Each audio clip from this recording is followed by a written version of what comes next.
Thank you for coming. My name is Jacqueline Jensen-Vallon. I'm in the math department, and I am on the professional development subcommittee of the QEP.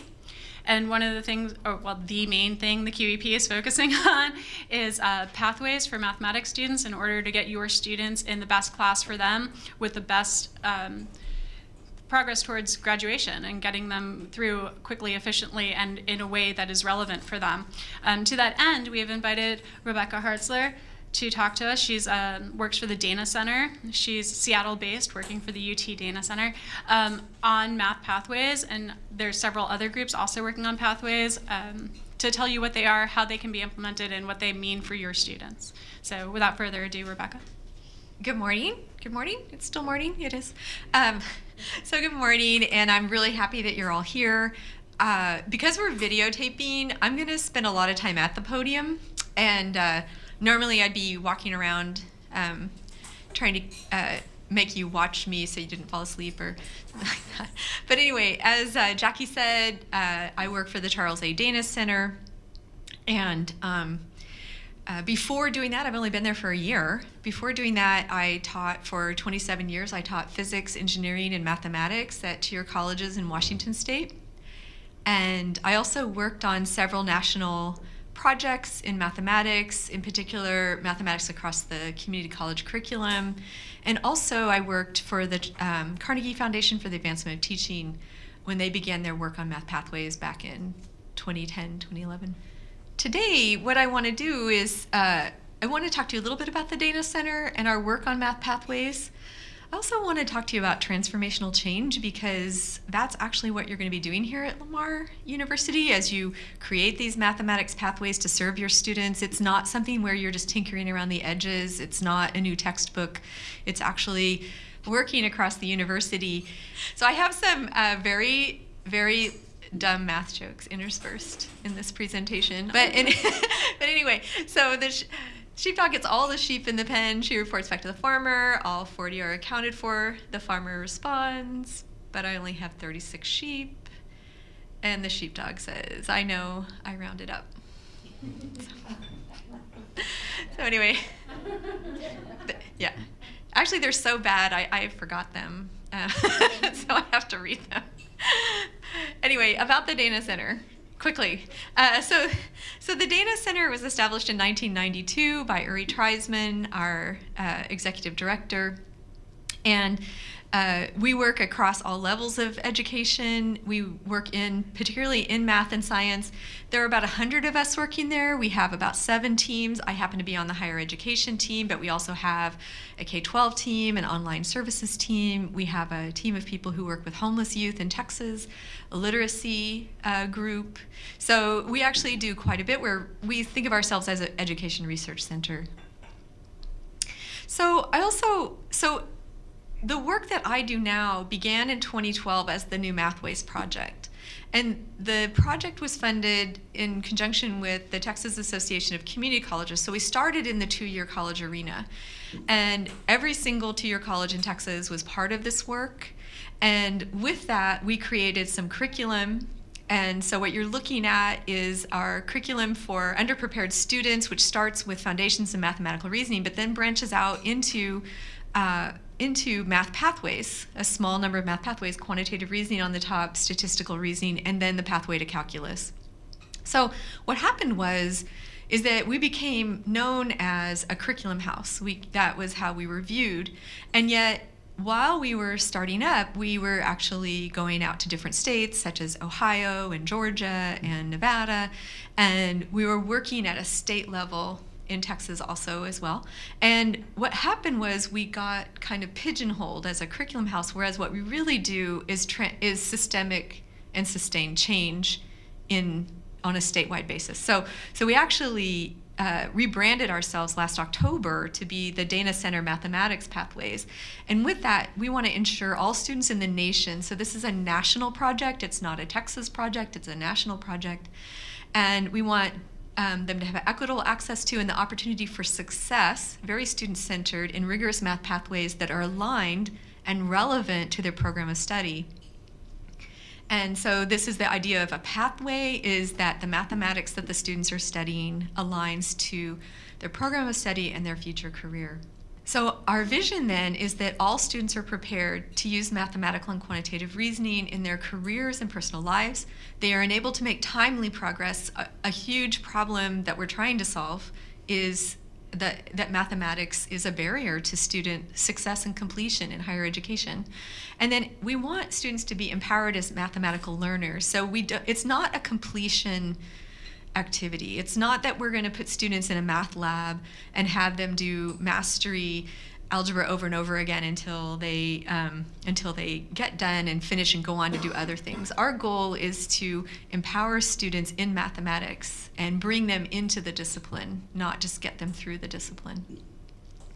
So in order to drive systemic and sustainable change, which is what you're going to be doing here at Lamar University with your math pathways, we start off with it being student-centered. So we think about what are the needs of the student, not what are my preferences, how did I grow up, how was I taught, but what do these students actually need in order to be successful in their programs of study. It is faculty-driven. So faculty are always at the table. Faculty are co-chairs of committees and task forces. It's administrator-supported, so the administration is making sure that internal policies and procedures help students into these pathways. So it's not just the academic dean or the math chair, but it's also the staff and administrators and student services and advising are also brought in early into the process and have a voice at the table and can explain the impact that this is going to have on students coming into the university. It's policy enabled. One of the things that Lamar is a part of is it's a part of actually a regional network of schools in Southeast Texas that are working on math pathways. And so we make sure that the policies align in such a way that students who might be transferring into Lamar, say from a two-year college, that those students, that the transfer policy is such that they transfer seamlessly in as juniors and they're junior ready, as an example. And then it's culturally reinforced. So we work with math associations across the country. We work with funding partners such as the Bill and Melinda Gates Foundation, the Hewlett Family Foundation, Lumina, all these big names that you hear about. We make sure that their priorities and agendas are aligned such that they reinforce mathematics pathways. We work at all levels of the system. So we work at the national level, the state level, the regional level, institution and faculty and classroom. So this was the major rebranding for the Dana Center Math Pathways, is we wanted people to understand that we do all of this work. Whereas oftentimes we were just perceived as doing institutional and faculty and classroom, but actually we support state implementation and are on the national level and regional implementation, in particular in Texas. So these are the states that we're working in right now. So we're working in 15 states, and you can see Texas and New Mexico, Nevada, and Oklahoma, Arkansas, Missouri. I'll stop. But anyway, those are the important states, right?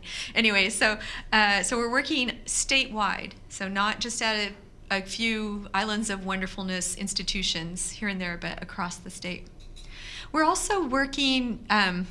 Well, one of the things that I talk to people about when they think about math pathways is I talk to them about that this isn't new anymore. So that's another reason we changed from New Mathways Project to the Dana Center Mathematics Pathways Project. It's not new, and in fact, it's supported across the country. So Tipsy Math is a new organization which is under the umbrella of the Conference Board for Mathematical Sciences, which is the umbrella organization for all 17 mathematics associations in the United States, including the Mathematical Association of America, the American Mathematical Society, the American Mathematics Association for two-year colleges, Statistical Association, SIAM. So all of the mathematical societies are behind and endorsing mathematics pathways. And there are two big initiatives that are going on across the country with mathematics pathways. Strong Start to Finish, for example, is a new project, a new initiative from Education Commission of the States is running it, and they are emphasizing or helping institutions that have already worked on math pathways to go that final mile and get math pathways as normative practice at institutions and regions and states. The other big project is the AMPS project, which is Advancing Math Pathways for Student Success. This is being run by the Association of Public and Land Grant Universities. It is supported by NASH, the National Association of System Heads, and ASCU. So this is a big deal. This is not just something that Lamar is doing.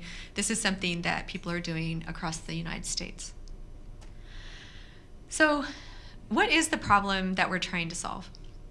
The problem that we're trying to solve is that post-secondary mathematics is a barrier to degree completion for millions of students.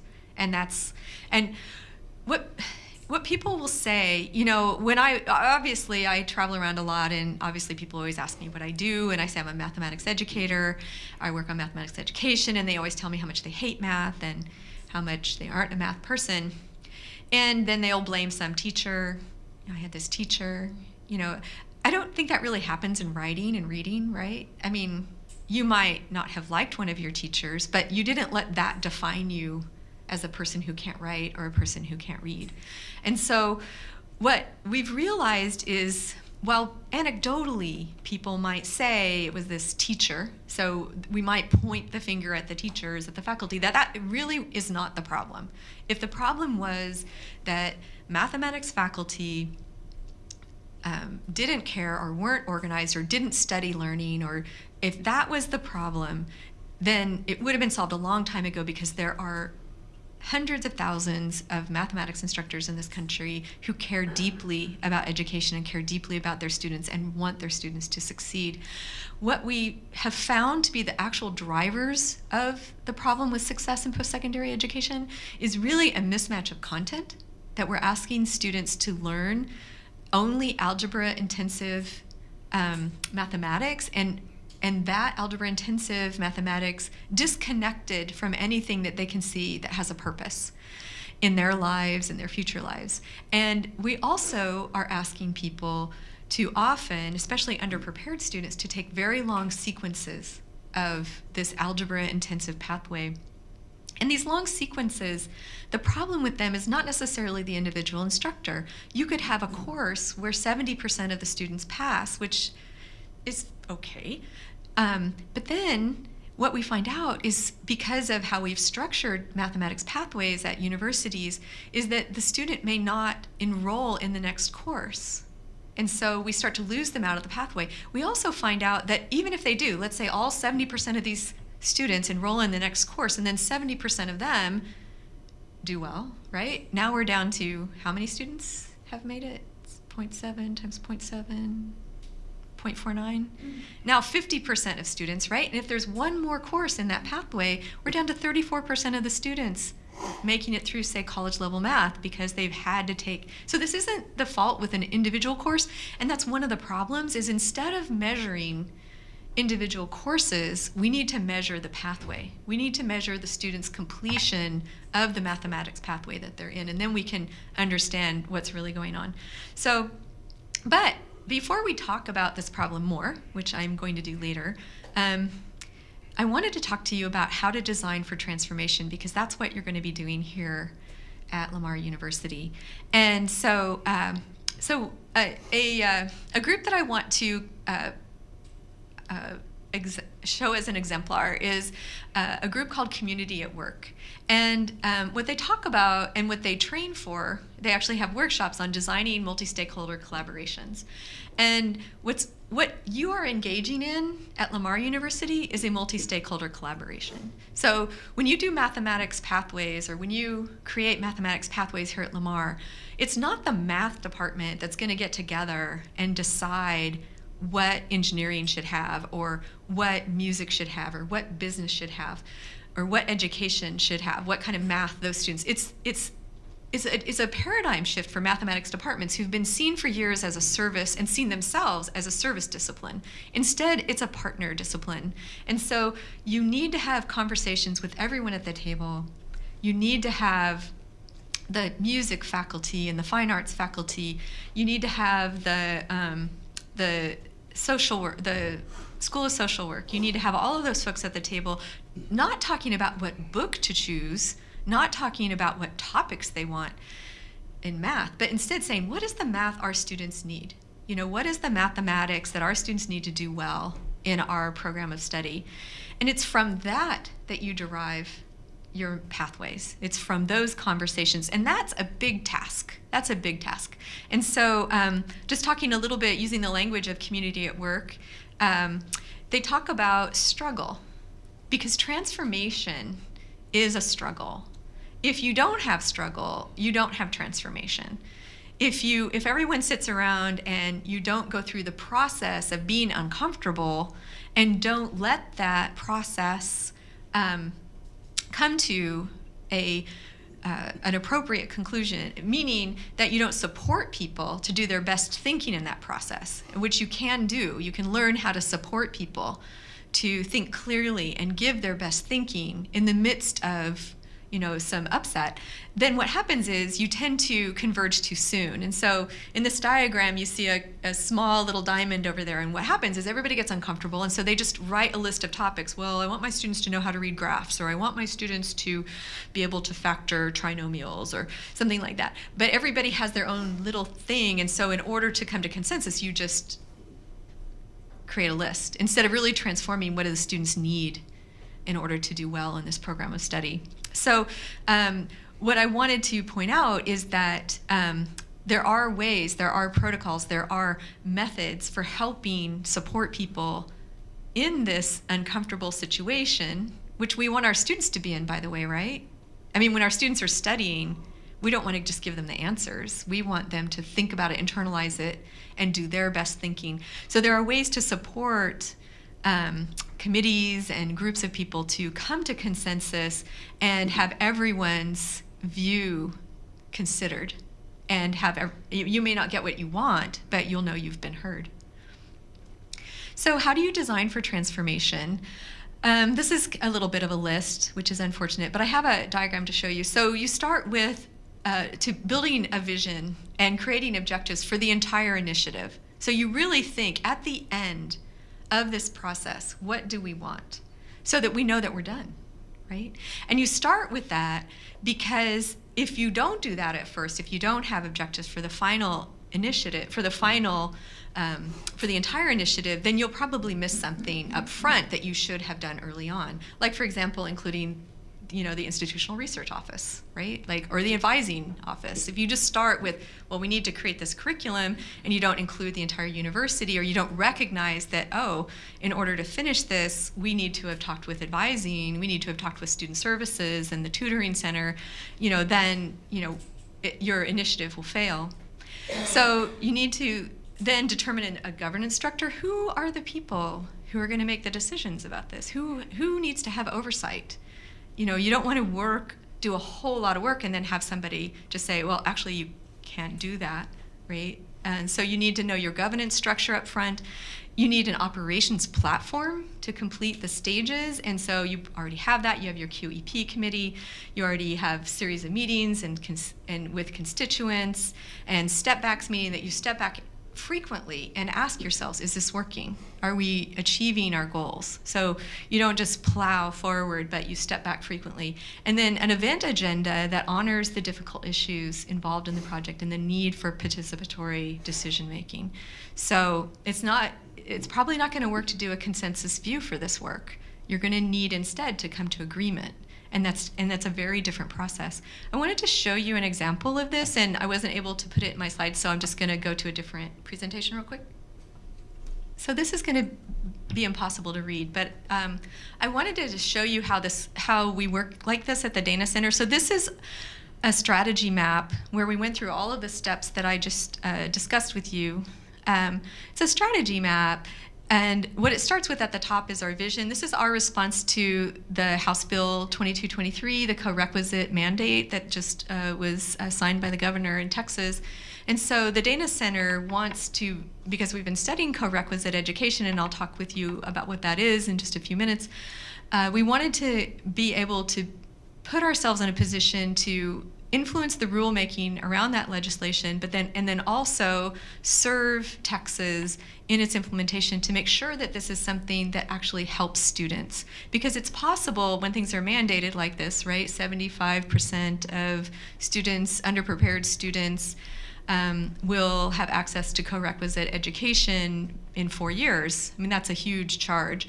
But it's possible just to look at that as a compliance activity and not really look at it as something where we can help students. But in any case, what you're looking at is at the top, you're looking at the vision. In the lower right-hand corner, you're looking at the objectives for the entire initiative. Going from left to right in green are the phases for our work in the Dana Center. And underneath that are the different stages and the different meetings that we need to have in the different constituents. And so it's a mess. It's difficult to read, and I'm sure you can't read it. But what it shows, and then it shows is this attention to the entire initiative, and also the attention to who are the players. So all of those little symbols there, including the great state of Texas, are symbols that designate who we need to be working with in order to move this initiative forward. So we're going to do an activity. You're like, thank you. I was just hoping to surreptitiously look at my phone. Okay. So in order to actually transform, to make transformative change with a group of people, with multi-stakeholders, people who are at the table, who are different from you, have different experience than you do, have different opinions and priorities than you do. In order for this to happen, you actually have to build community. So have any of you heard of this book, The Heart of Higher Education? Any of you heard of it? It's a great book. It's not new. It's written by Parker Palmer and Arthur Zions. Have any of you heard of those two gentlemen? So Parker Palmer, and I'm dating myself here, Parker Palmer was a big education guru of the 80s and 90s. And what he did was try to inspire people, especially teachers and faculty, try to inspire those people to really be authentic in their work, authentic to themselves, authentic to their heart, you might as well say. And so So Parker Palmer and Arthur Zions wrote this book, and it's a great book. I really recommend it. But in chapter 6, they talk about if you really want to transform your institution, which is exactly what you're going to be doing with Math Pathways here at Lamar University, if you really want to transform your institution, you have to be open to listening to other people. And one way to do that is to get to know them, really. And so what I want you to do with this exercise is we've passed out some paper. I have some pens and pencils I'll come around and give you, and maybe you have your own. But anyway, I want you to spend 10 minutes and answer these 2 questions. And so this is free writing. I want you to keep writing even after like 2 minutes, maybe you're done. I want you to just keep writing because something else may come to you. And we are going to share in just a minute, not like to the whole room. But anyway, I'm going to have you get in groups and talk to people about this. But I want you to spend 10 minutes answering those 2 questions. What took you into your academic career? What were some of the inner and outer drivers that moved you in this direction? So I'm going to come around and pass that stuff. So what we're going to do next is I want you to get into groups, but before you do, unfortunately, before the next slide, which tells you what to do, there's another math joke. And this is unintentional. I hid them and then I threw them back in, and this is where this one landed. Why should the number 288 never be mentioned? Because it's too gross.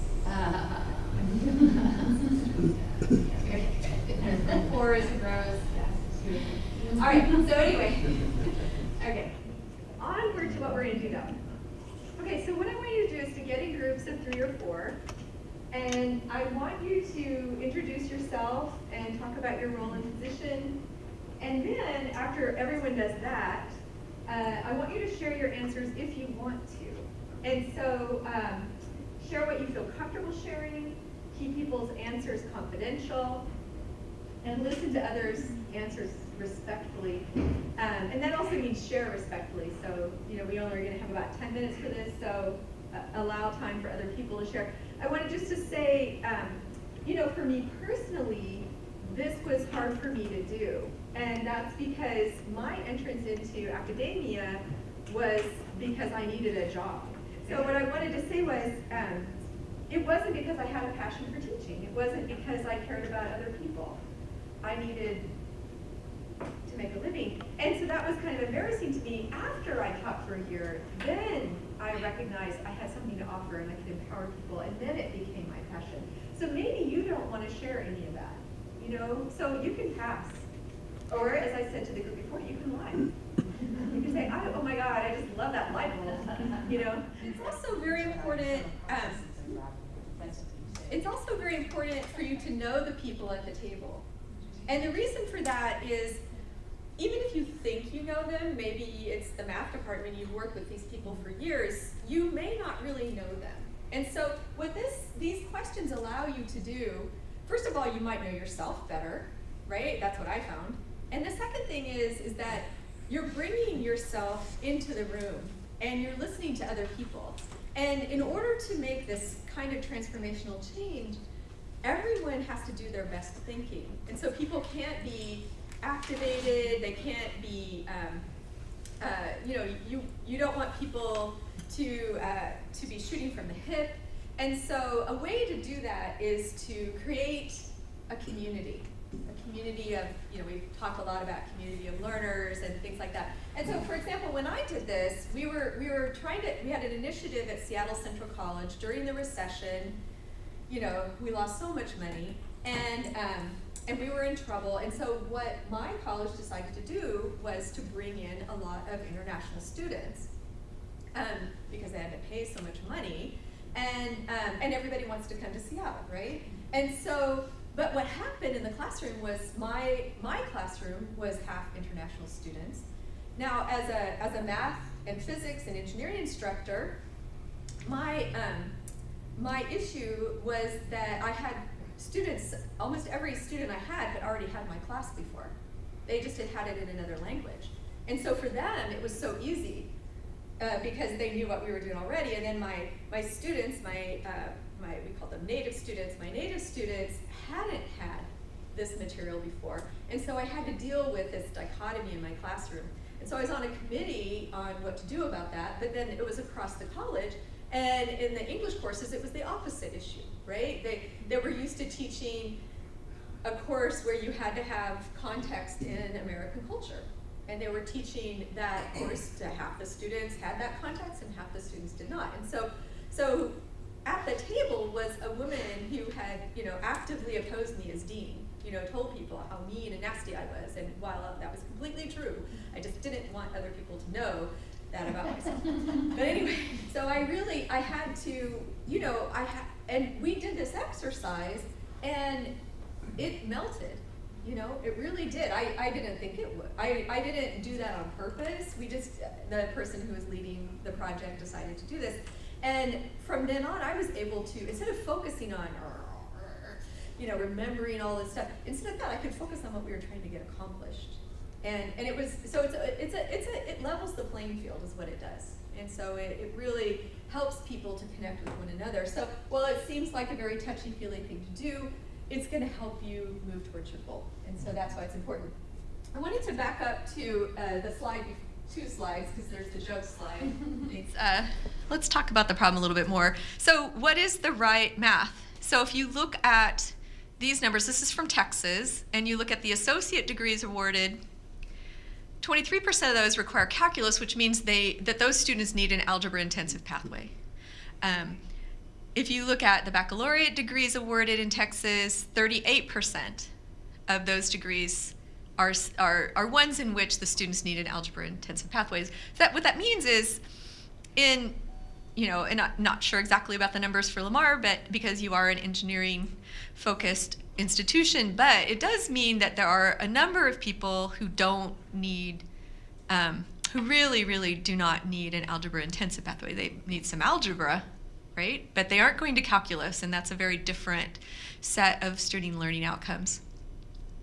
So if college algebra, this is a quote from a colleague of mine at Rowan University, Eric Milou, who just created pathways at Rowan. If college algebra has become a significant barrier to obtaining a degree and it is not used after graduation, then we have to look at why this barrier is maintained. Another quote from Thomas Bailey, who is the director of the Community College Research Center at Columbia University: "It doesn't make sense to prevent students from taking college-level courses because they don't have the skills they won't use." And this speaks to students, who are underprepared in math, but it also speaks to us asking students or demanding, based on tradition and not on what students' needs are, of students taking only algebra-intensive pathways. So speaking of alternatives like statistics, these are legitimate college-level courses. They're just different. So what is the definition of a pathway? So let's just start at that baseline, right? So the definition of a pathway is just whatever course or sequence of courses students take to meet requirements for their program of study.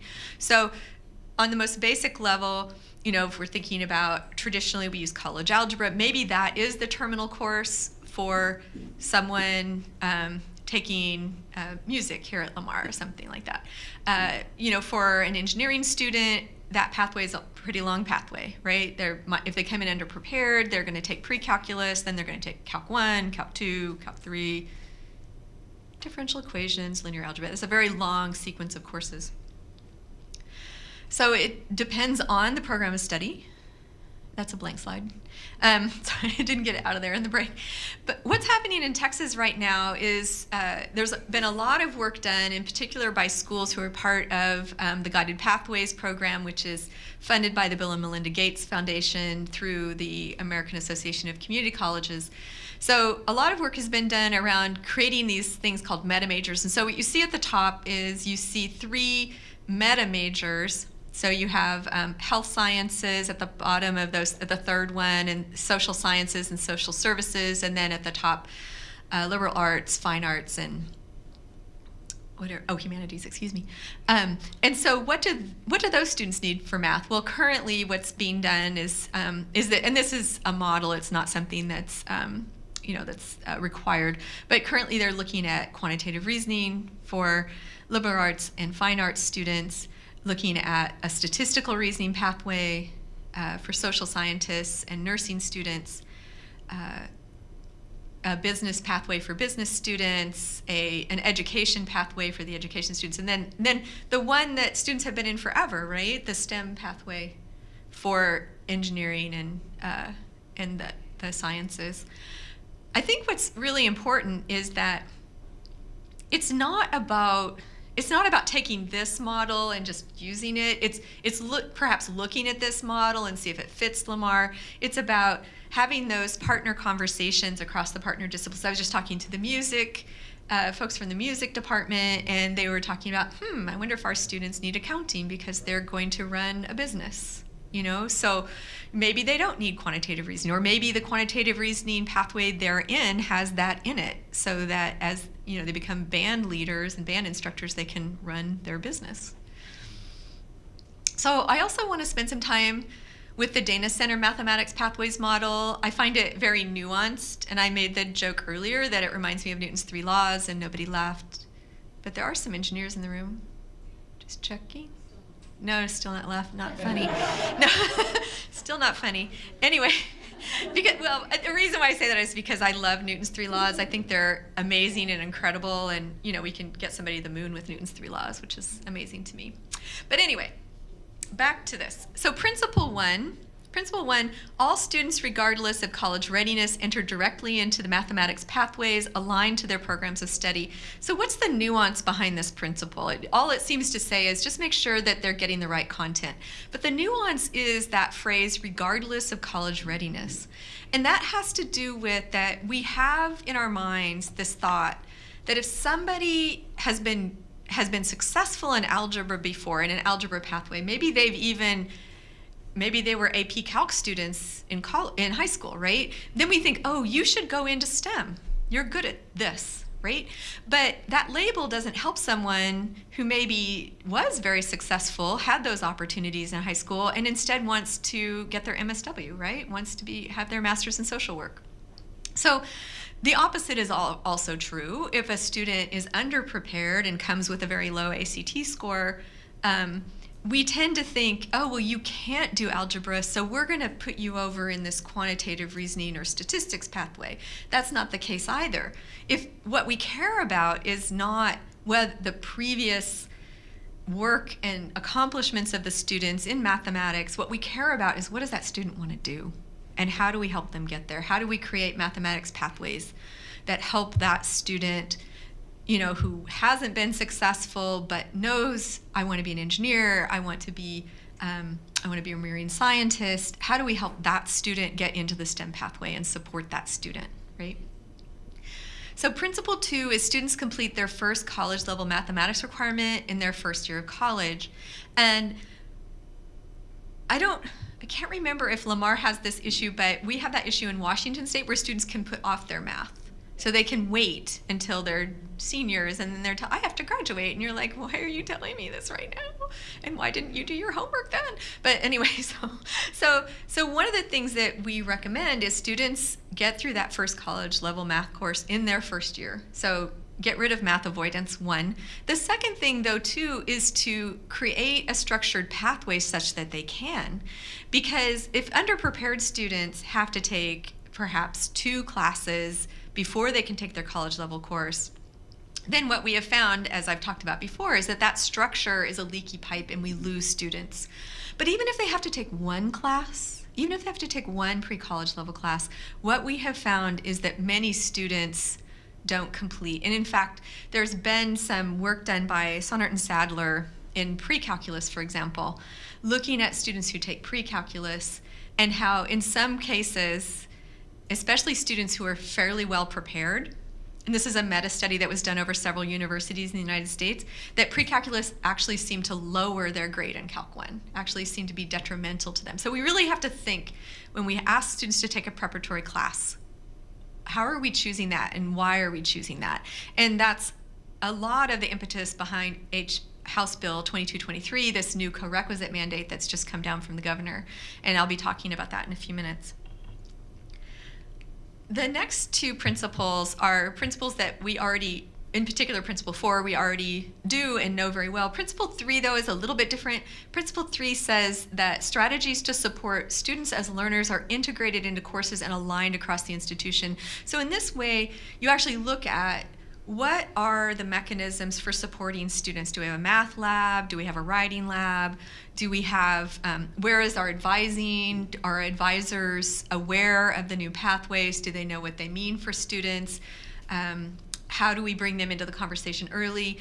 In our courses, are we supporting belonging? Are we supporting growth mindset, those new non-cognitives that have come up over the last decade? And so we know that the time we have with the students the most is in the classroom. So since that's the time that the students spend with us, right, is then what can we do in the classroom? How can we close this gap between student supports in the classroom? And how can we align those supports so that students can find them easily across the institution? Principle 4, this one we all know and love, instruction incorporates evidence-based curriculum and pedagogy. So that's not a surprise to anyone. But just remember that it's these 2 structural supports that make the biggest difference in student success. These are the ones that the data show really help students succeed. These we know are important, but we consider them continuous improvement because it takes, you're just continually trying to improve these 2 processes. So I wanted to show you our curriculum. Remember that we are not just a curriculum house.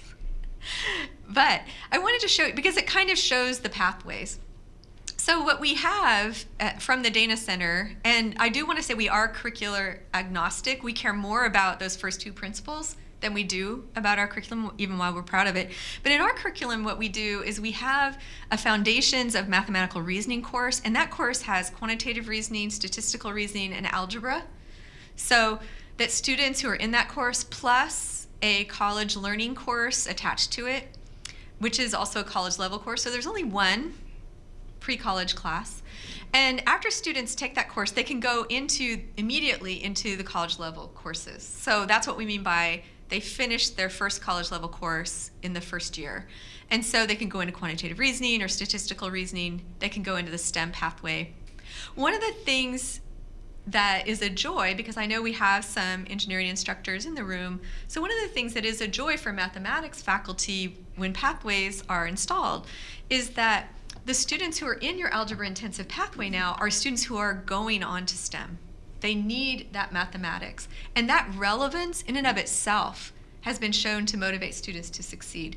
So the fact that you're taking mathematics that you can see applies to you and your program of study is a big part of the equation of students succeeding in these mathematics courses, along with that the pedagogy is active learning and contextual and all of those things. So in our STEM pathway, what we were able to do, because we know that those students are going into engineering or physics or chemistry, is that we were able to actually say, let's build this for Calc 1. Let's truly build this for Calculus 1. And so our emphasis is completely on change and on functions and covariational reasoning.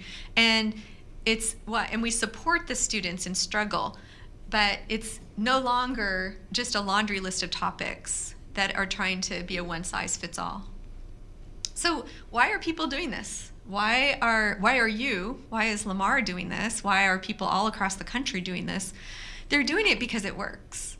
So on the left-hand side are the data for traditional developmental courses that lead to a college-level course. And what you can see is with those traditional pathways, and even if there's just one course that is pre-college, right, even one, what we have found is basically all across the United States, 20% of students would finish their college-level course, their first college-level course, in 3 years. 3 years, only 20%. So you can tell, and there are hundreds of thousands of students enrolling in these classes across the nation every year. So we are keeping those people from college degrees. But the new initiatives that started up in 2010, 2011, so the New Mathways Project, the California Acceleration Project, StatWay and QuantWay from the Carnegie Foundation for the Advancement of Teaching, all of a sudden students now had the option to finish their first college level class, a course that pertained to their program of study, in 1 year.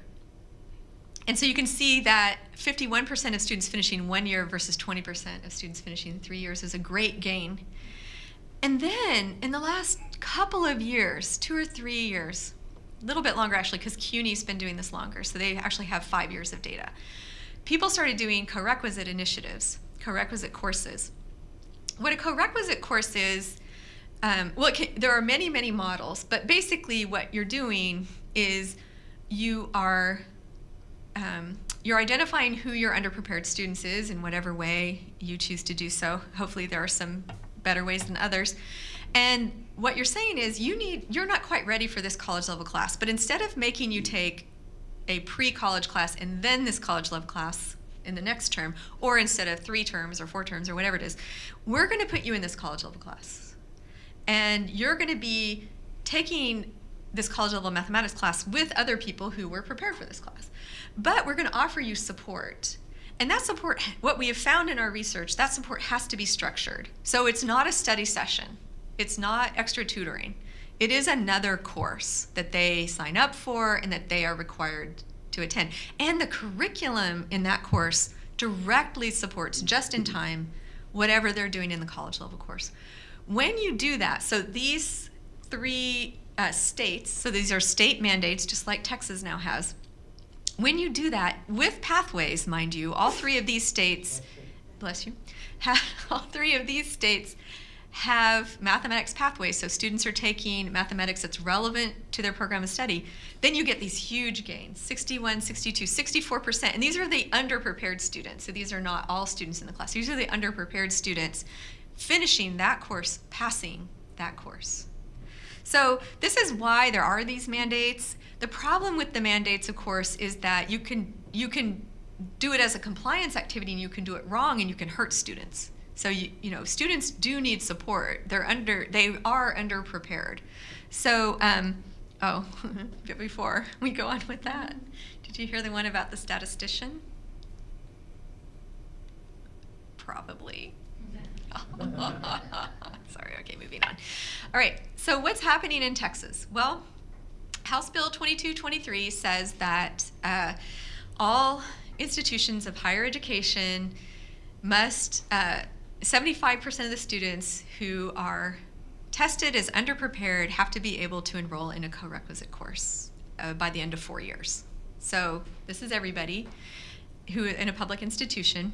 And so how many of you know about the regional work that Lamar is also doing with the Dana Center? Nobody here? Okay. So basically, the Dana Center is working in all regions of Texas. There are 7, and Southeast Texas Regional Coordinator, her name is Linda Walsh. And so she's working, and Lamar has attended. You may not have, but your colleagues have. And so looking at mathematics pathways and also getting prepared for this co-requisite work. And so there will be a co-requisite convening for Southeast Texas region before mid-October. There will be 2 interactive webinars to prepare people for that, talking about the legislation, talking about what are good models.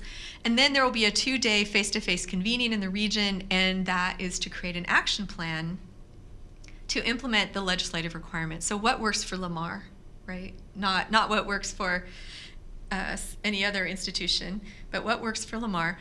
And for initial beginning of implementation of fall 2018.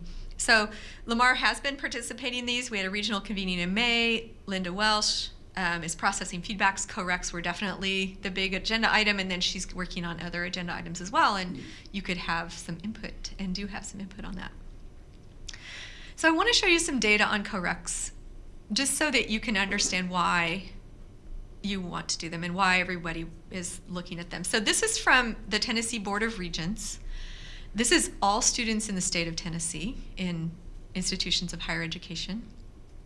And so this is students who took the prerequisite model, meaning that they took one or more pre-college level math courses. And this, what you're seeing on the horizontal is their ACT scores. What you're seeing on the vertical is the percentage of students passing their college level math course, their first college level math course. So you can see before co-recs were mandated, which they were, which would be scary. You can see that how low the percentages were, especially for underprepared students for the traditional model. And then with this co-requisite model, and I have to say, the Tennessee co-requisite model is beautiful. The curriculum is amazing.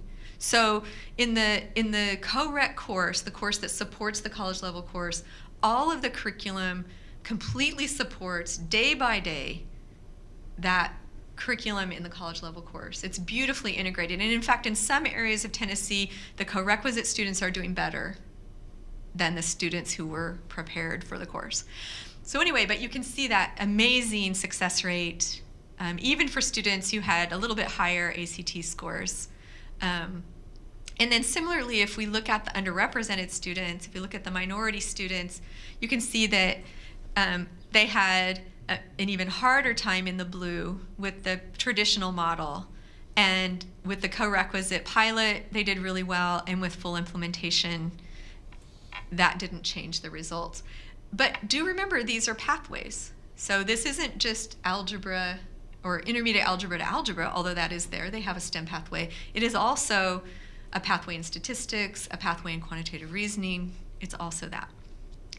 So another group that's had similar results is the CUNY system, and the CUNY system has 5 years of data, and they're not just looking at passing that first college level math class, but how are students doing with attaining credential, and they have similar amazingly wonderful gains in students achieving credential, which is obviously something that we really want for them. I have a couple things to end. One is I want to let you know about our resource site. So the Dana Center, remember, is curriculum agnostic. What we really want you to do is to create pathways. We don't care if you use our materials. And similarly, our resource site doesn't, although it highlights our principles, it highlights our learning over the last 5 years of implementing in states, it also includes resources from other colleges, other states, other institutions. It's a curated site. So it's a very deep and rich resource site. I encourage you to take a look at it. I have a couple quotes to end. So this is a quote by Dan Meyer, who's the Chief Academic Officer of Desmos. Have any of you ever used Desmos? Just one. So Desmos is it's kind of like a graphing calculator on the computer, but it's beautiful, and students can do covariational reasoning with it, and it's very interactive, and it's a wonderful tool. But in any case, so he's a math guy, he's an algebraist. So he gave the Leitzel lecture at the Mathematical Association of America's Math Fest last week, right? So last Saturday, Dan Meyer was talking about the elitism of mathematicians and how we're keeping mathematics from the other people in the United States. And he talks about, like, we are the 1%, right? And we aren't really helping people bring them into the mathematics community, and that's our job. And so he talks about, and he's talking about math pathways. So we have the opportunity to change the definition of math. My preferences should not dictate to a liberal arts major what they can and cannot do with their lives. So mathematics should not be a barrier to people just because it's my opinion or something I loved growing up.